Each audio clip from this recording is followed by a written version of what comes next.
پھر وہ اپنی تمام دوستوں کو بھی اس دکان پر لے آتی ہے اور بہت سے پکوڑے خریدتی ہیں۔ اس طرح راجو کی کافی اچھی کمائی ہو جاتی ہے۔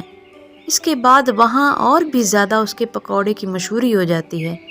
پھر اگلے ہی دن شہر کا سب سے بڑا بزنس مین ان کے پکوڑوں کی مشہوری سن کر دکان پر آتا ہے اور آ کر صدیق سے کہتا ہے، ارے بھائی صاحب، میں نے آپ کے پکوڑوں کی بڑی تعریف سنی ہے۔ کل فیسٹیول میں بھی آپ کے پکوڑے سب سے لذیذ تھے، تو مجھے بھی ذرا پکوڑے کھلائیے نا۔ جب راجو پکوڑے بنا کر اسے کھلاتا ہے تو اسے بھی پکوڑے بہت پسند آتے ہیں، تو وہ بزنس مین راجو اور صدیق کو انعام وغیرہ دے کر چلا جاتا ہے۔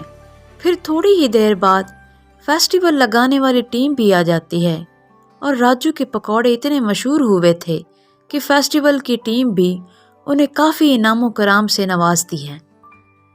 پکوڑے کی مشہوری سے ادھر دکان کے گاہک بھی کافی بڑھ گئے تھے اور ادھر پری بھی راجو سے واپس جانے کی اجازت لیتی ہے۔ راجو بہت اداس ہوتا ہے اور اس پری کا شکریہ ادا کرتا ہے۔ پری بھی جاتے ہوئے اسے تسلی دیتی ہے اور کہتی ہے، تم پریشان نہ ہو، میں نے تجھے اپنے جیسے پکوڑے بنانے سکھا دیے ہیں۔ اب ایسے ہی پکوڑے بنانا تو کبھی پریشانی نہیں ہوگی۔ میں اب چلتی ہوں۔ یہ کہتے ہی پری وہاں سے چلی جاتی ہے۔